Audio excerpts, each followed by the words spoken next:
So please give it up for Taylor Tower. Thank you. I'm so happy to be here. Just a note, my internet is being weird, so if it cuts out, I will try to come back as soon as possible. And I join you here from 100 degrees in Montreal. Yes. Joel and I sat at his bedroom window, spying on the neighbors. It was incredibly bright and sunny, and he said, you know, you can't look directly at the sun. And I was like, why? And he said, I don't know. It's what my mom said. So we looked at each other, put a hand up over our eyes, and turned our heads back towards the window. On the count of 3, we lifted a finger and peeked through. His mom wasn't kidding. My vision whited out. So I squeezed my eyes shut, and there, on the backs of my eyelids, the bright orb of the sun shined. We sat there, not saying anything for a while, just sharing something bad and dangerous. Joel was my first friend. We met when we were 3 years old. I just moved into the neighborhood, and I was busy in my driveway making perfume.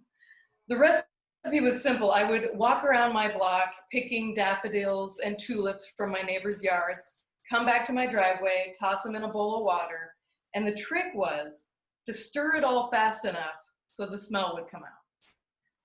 Suddenly, a shadow darkened my flowers swirling in the water. And I looked up, and there was this boy. Do you want to play with me? I was impressed by his bravery. I mean, he came all the way from the safety of the sidewalk into a stranger's driveway. Okay. So I followed him back to his house. I feel like your first friend is a passport to an exotic new land. For example, Joel's family was bigger than mine. Where I had a mom and a brother, Joel had a mom, a dad, and 2 teenage brothers. His house was always super hot, which amplified the alien potpourri of his family. It was kind of like a mix of unidentifiable cooked food, chalky detergent, and sweat. But we mostly spent our time in his room, and our favorite activity was dress up. His closet overflowed with capes and hats and crowns and jewels. And one time, he got a firefighter's jacket, and he was putting it on, and then he just kind of dropped his arms and said, I don't know how to do buttons. And I was like, I just learned how to do buttons. So I showed him how to coax the little plastic discs through the slits in the fabric with my chubby fingers. He took over and he fastened a few with his tongue out in serious concentration. But while there were plenty of really interesting surprises about Joel's house and Joel's family, there were also some pretty scary teaching moments. For example, I came over one time, his dad let me in, and he was on the couch with his mom, and his mom had this huge needle, a syringe, and she was giving him a shot. And I'd never seen a syringe outside of a hospital, so I just like froze in terror. My eyes were as wide as dinner plates. And Joel looked at me totally calm and was like, I have diabetes.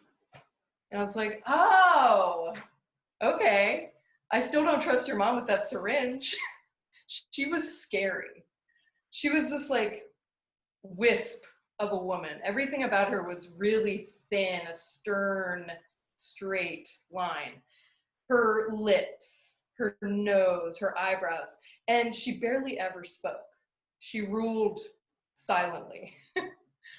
You never knew what was coming. And I dreaded whenever she would make us lunch. I purposely tried not to be there around the lunch hours because she would always make the same thing, jelly sandwiches. It's like peanut butter is the only viable part of that sandwich and you're taking it out. We'd sit at the kitchen table not moving, not saying anything, with the sweet smell of the jelly just like piercing my nose. And it's so hot in that house, and my fingers are just sinking into the soft white bread. No. I made an excuse, I went home. It was no good. And when we started kindergarten, to add insult to injury, he wasn't even in my class. And he stopped coming to the driveway to ask me to play. And the only time I did see him, he was cruising down the block on his bike, his big kid bike.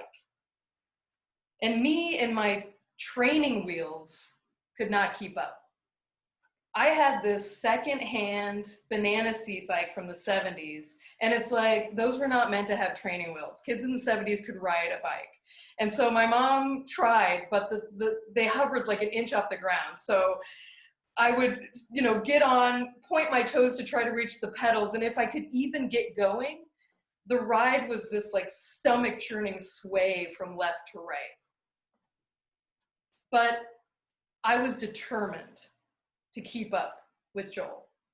So one day I suited up in my neon pink knee pads, elbow pads, and helmet, and I told my mom, take off the training wheels.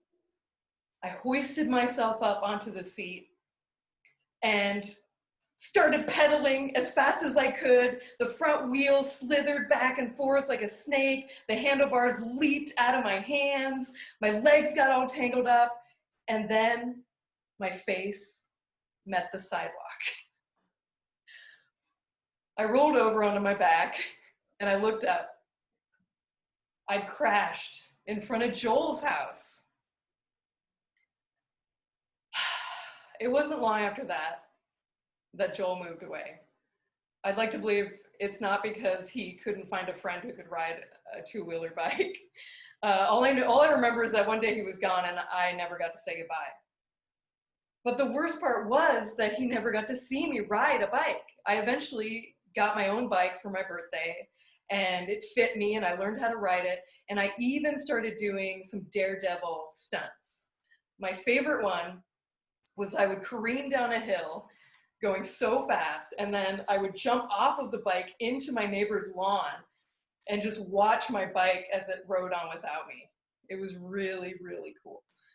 And Joel, there was no one to see it. So fast forward to middle school.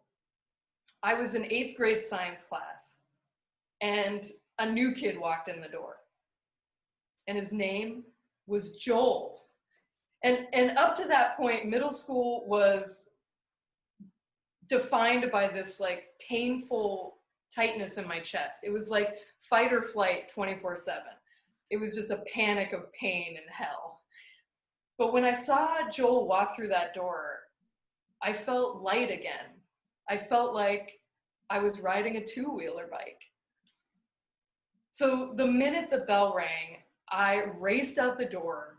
I saw him towards kind of the back of the school with a few other kids, and I knew it was him because of his eyes. His eyes were unforgettable. They were these huge, brown, dark chocolate colored eyes. So I was convinced he'd be as thrilled as I was that we had found each other. In the nightmare hellscape that is middle school, we had a bond that could not be broken, and we had so much to catch up on, and I just knew that he'd be thrilled to find me again, a keepsake from a simpler time. So I go up to him, and I'm like, "Hi, Joel." And it probably came out like way too loud, way too enthusiastic. And he looks at me, and he looks at me. Many seconds go by. So I'm like, okay, well, we used to play together when we were kids. You were my neighbor. My name is Taylor. He smiles at me out of politeness, and I can tell that he's really uncomfortable. I mean, people are watching. I have a voice that carries. People have gathered to see what's going on with this new kid. And, I just shrug my shoulders. I walk away. So on the walk home from school that day, I stop in front of his old house. And there's his window with the same dusty blue siding and the Japanese maple leaves rustling against the glass. And I'm like, you know what? Behind that glass, suspended in time, there are two little kids who only need each other. And now I'm across the continent from that house, and I'm many years away from that friendship. But anytime I need that sweetness, that lightness, I close my eyes and I can visit my first friend, Joel. All I have to do is summon the bright orb of the sun on the backs of my eyelids.